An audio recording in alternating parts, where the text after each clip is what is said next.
So thank you so much for having me today to talk to you about the challenges in the care of persons aging with HIV. I have received funding from Gilead Sciences. I'm going to just start with a little bit of background. This is a slide from a European study that showed the distribution of the population of people living with HIV here in 2010 and projected out what that would look like in the year 2030. And what you can see here is that over time, what we expect to see is greater numbers of people in their 70s, their 60s, their 50s, and their 40s, and smaller numbers of younger people with HIV here in Europe. So people with HIV as a result of effective antiretroviral therapy are surviving into their older age. But along with that success comes the accumulation of a greater number of comorbidities. So we know that with age, in every age strata, the number of comorbidities increases. But what you can see here is that in every age group, the people with HIV compared to the people without HIV have a greater number of comorbidities. So the people with 3 or more are shown in yellow here, which is highest in those over 65. And we see similar trends across the entire globe. This is a study that was looking at the Caribbean, Central, and South American network, and it looked at the number of, the proportion of people in care who were 50 and older. And what you can see is compared to the year 2000, there was a threefold increase by 2014 of the people over 50. And what you can see here is that the number of new enrollees in care who are 50 and older was shrinking, but the overall number of people age 50 and up was increasing. And this again reflects survival. On the right, you can see the distribution by country. And while across all of the 7 countries in this study, there was a trend towards greater number of people with HIV age 50 and up, there was a sharpest increase here in purple in Honduras, followed by those in Peru. This slide really just highlights, first of all, in the bottom corner, the fact that in this review article, they looked at studies that looked at the number of comorbidities associated with age across Latin America, and the vast majority of the publications came from Brazil. So these smaller numbers, 2 here, Argentina, 3, Chile, just reflects the fact that while these trends are similar, we are really lacking research in aging among the range of Latin American countries. But what we can see is that the number of comorbidities is increasing as people age, and the number of multimorbidity cases, and that's people who have 2 or more chronic conditions besides for HIV. But not all of the comorbidity profiles are similar for people with HIV. This is a study that was published in an Italian group, and they looked at, here in blue, people who are what we call long-term survivors, people who've been living with HIV generally for 20 years or more. The green bar represents people who are the same age and also have HIV, but have been living with HIV for a less amount of time, about 11 years on average. And then the yellow is people without HIV who are the same age. And what you can see is for hypertension, there's this kind of stepwise proportion where the people who are the long-term survivors had the highest prevalence of hypertension, followed by people with HIV who are older but not living with HIV as long, and people uninfected. And you can compare that here to diabetes, which was similar across HIV groups, but a lot higher than people without HIV. And so this really shows that some of these factors have to do with duration of HIV. Some of it has to do with not having received treatment for prolonged time periods in the early years before antiretroviral therapy was available, and perhaps lasting toxicities of antiretroviral therapy and incomplete virologic suppression. But we can't really think only about medical comorbidities. The psychosocial needs of older people living with HIV are equally important. What we know is that older people with HIV have high lifetime rates of substance use, high rates of mood disorders, including depression and anxiety, and that older people with HIV are less likely to engage in mental health care than are their younger colleagues. We also know that in the United States, many of the social networks that older people with HIV have are fragile and are centered on friends. And so when they have either a short or long-term disability, these networks are no longer suitable to meet their needs. And so we're faced with an aging HIV epidemic and inadequate social services and community-based medical care services to meet the needs of this growing population. As was mentioned earlier, stigma is incredibly important, and older people may already face isolation due to illness, chronic illness, and now COVID, along with loss of family and friends. And there's a complex interplay between stigma, disclosure of HIV status to patients' children and their friends and family, and their social support as a result. And that people are dealing not only with stigma related to HIV, but multiple stigmatized intersecting identities. So age-based stigma, stigma based on sexual orientation, gender and gender identity, race, ethnicity, religion, immigration status, and so on. And it's not just the comorbidities that we are very familiar with, like heart disease and kidney disease, diabetes. We are also seeing the emergence of geriatric syndromes in these populations, despite younger than expected age. And so this includes things like falls, polypharmacy, delirium, and dementia. So when we talk about geriatric syndromes, these are conditions that are common in older adults that do not fit into disease categories that are discrete. They are multifactorial, they cross multiple organ systems, and they're often manifested by a single symptom. They are often triggered by an acute insult or injury and then lead to functional decline.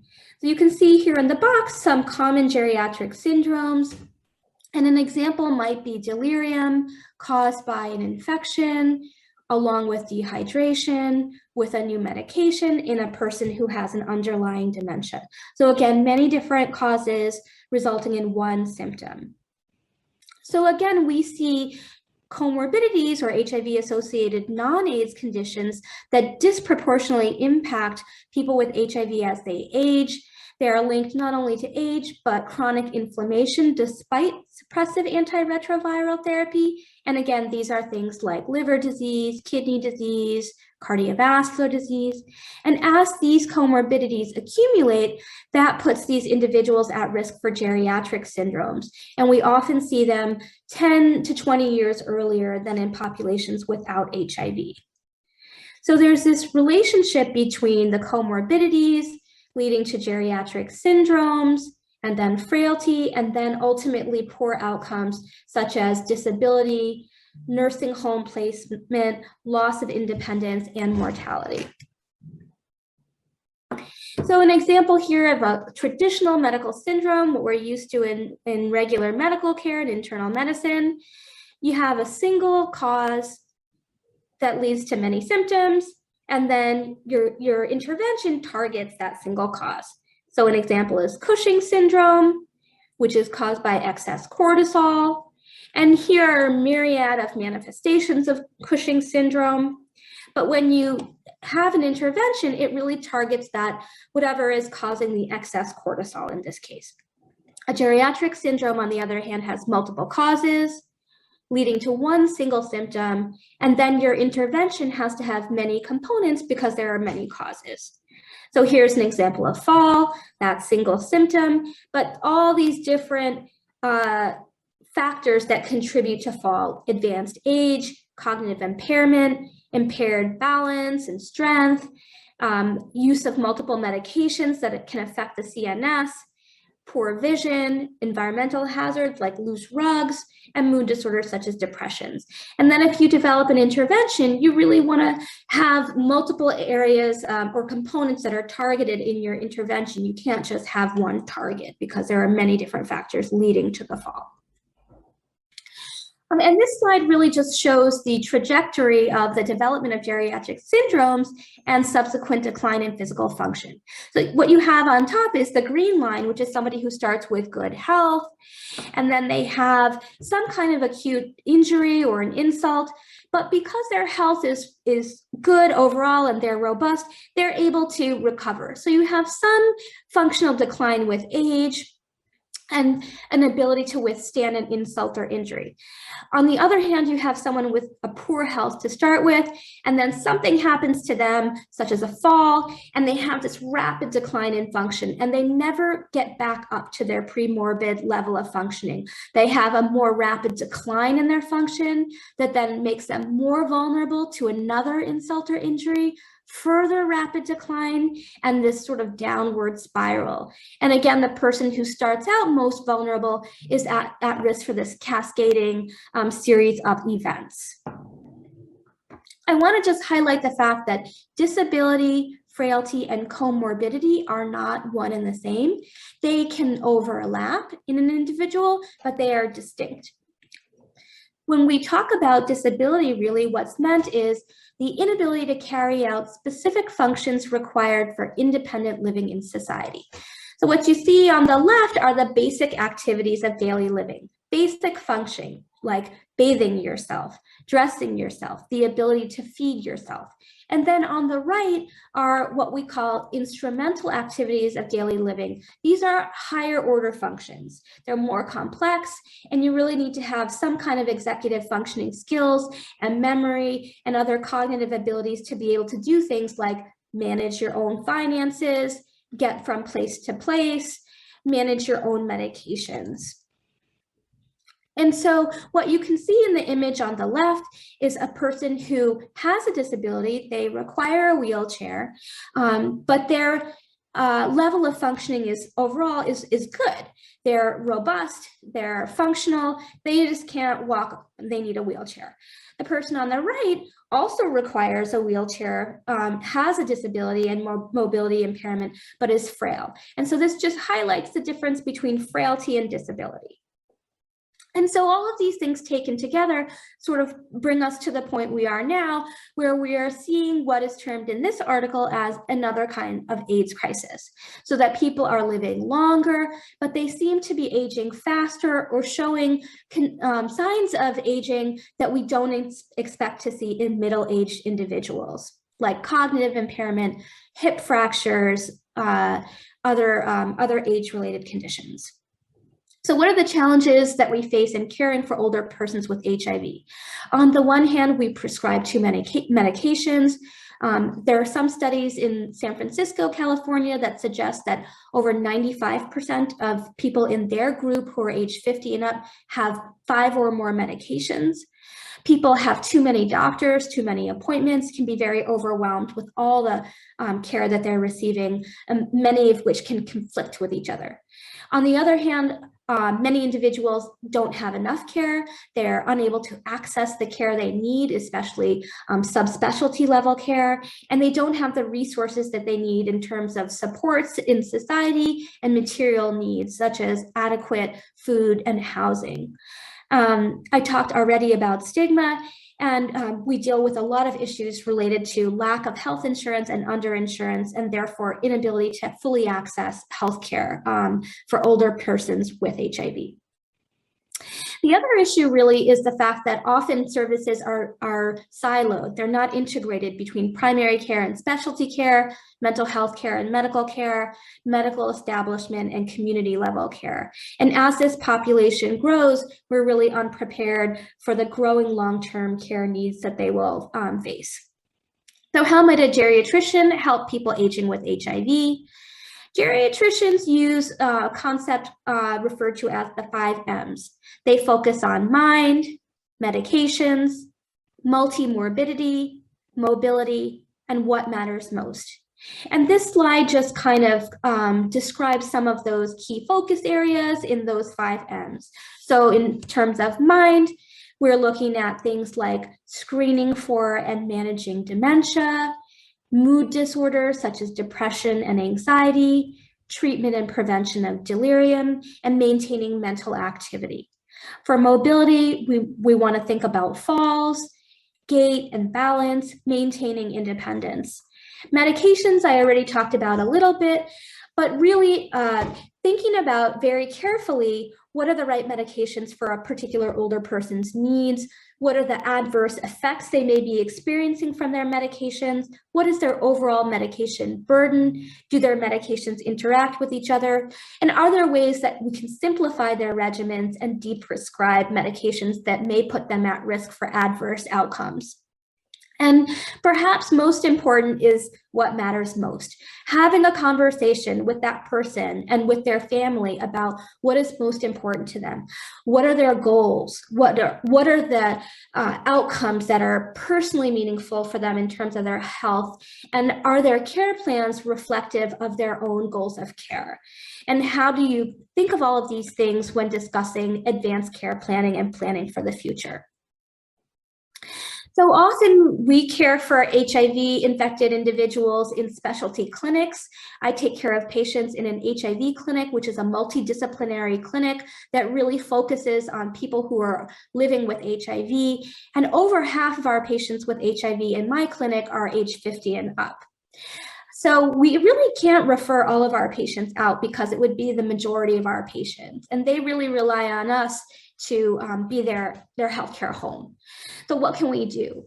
We can upgrade provider skills in principles of aging by educating staff and providers about aging itself, the types of issues that people face as they age with HIV, and resources that are available, as well as aging-related stereotypes and ageism.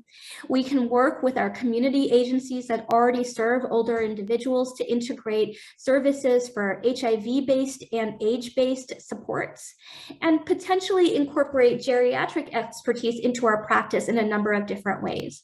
Some people might refer out to a geriatrician if one's available. Others might ask a geriatrician to co-locate or embed themselves within their HIV program.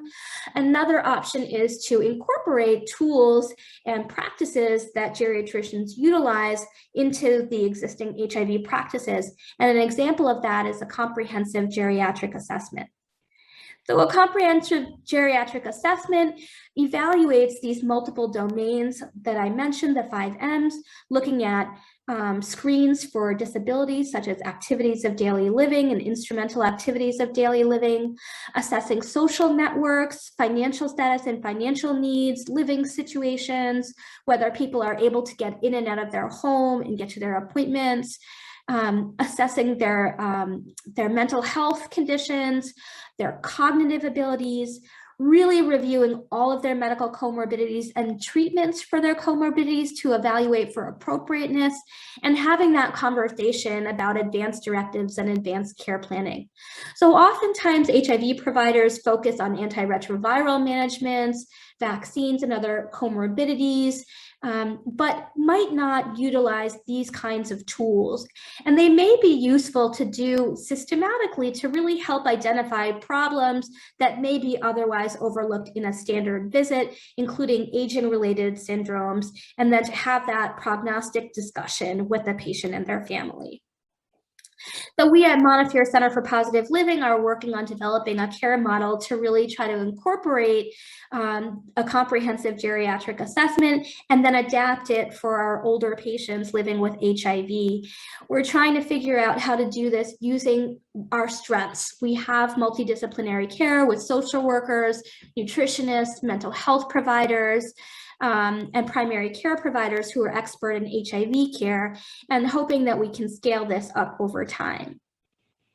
So we've started working on enhancing provider skills and principles of aging with aging-focused lecture series, talking about aging with HIV, comprehensive geriatric assessments, falls evaluation, how to evaluate for cognitive impairment and what do you do when you identify it, rational deprescribing and appropriate prescribing for older adults, and then a social worker focused lecture series, including looking at social supports and loneliness in older adults, advanced care planning, and resources available for aging services and age-friendly health.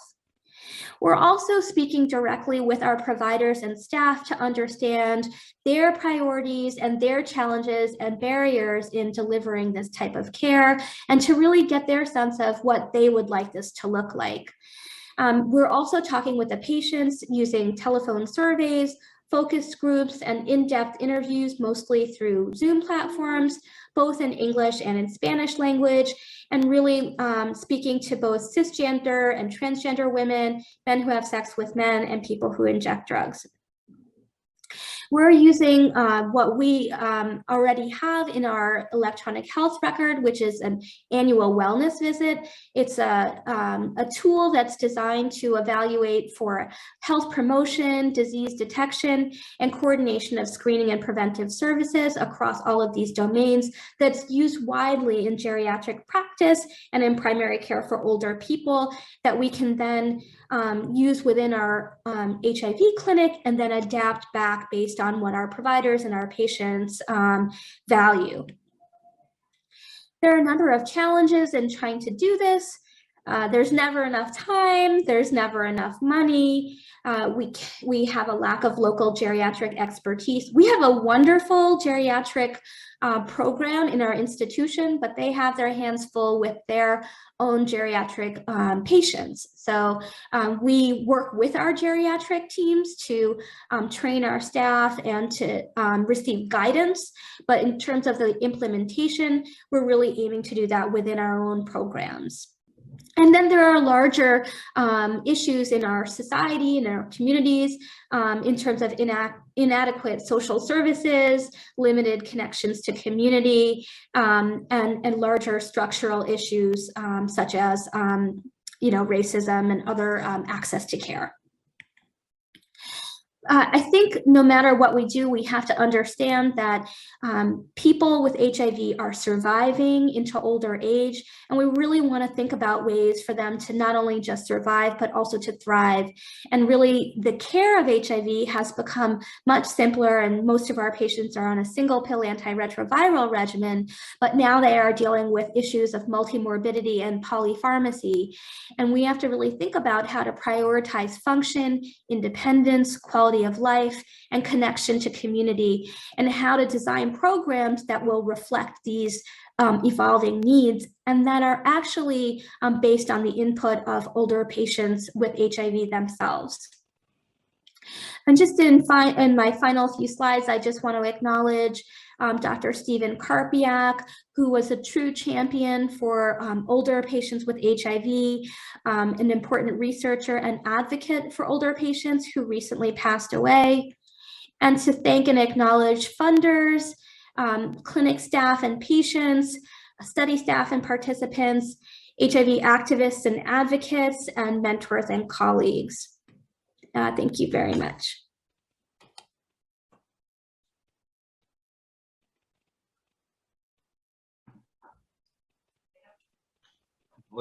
Thank you, Doctora. We have one question on the question button, and it is about, could you please talk about disparities, gender, race, on medical comorbidities? Yes, thank you for that question. A lot of my research is actually in women living with HIV, and what's becoming more and more clear is that the manifestation for comorbidities and the disease burden of comorbidities is very different between women and men, and that oftentimes this doesn't become apparent until people hit around 60. So we're seeing, for example, in the US, that women with HIV actually have a much greater comorbidity burden than do men with HIV. And that the greatest burden is actually seen in Black women in our society. But HIV in the United States is largely a disease that impacts racial and ethnic minorities disproportionately. And so all of the social determinants of health that impact poor and minority communities are amplified in the context of HIV. And so I think that there's no way to have a discussion about HIV without really thinking about race gender, and also socioeconomic vulnerabilities. So I think that these are all issues that are across the board, I think globally, and that's particularly true within the context of the United States. Where I practice in the Bronx, we have some of the poorest metrics of health in our general community. And then if you look at the community of people with HIV, they're the most vulnerable of that Bronx community.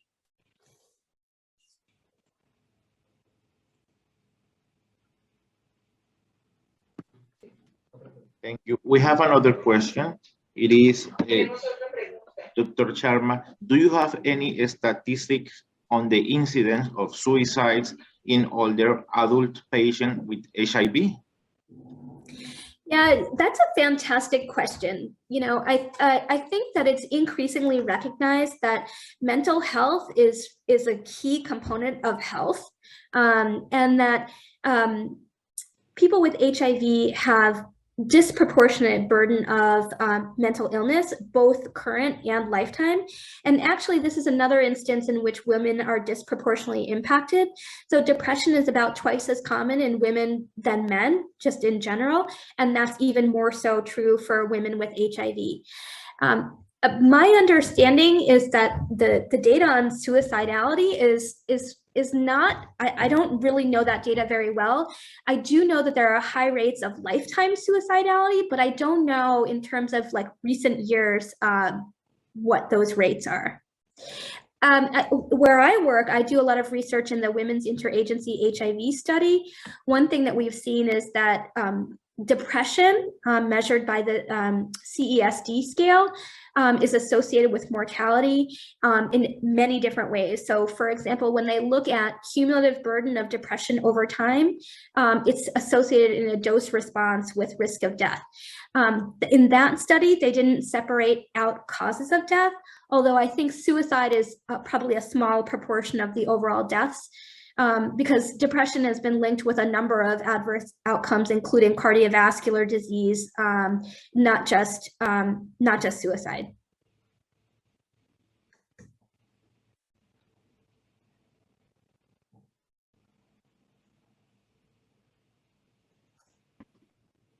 Thank you, doctor. We don't have any other question on the meeting.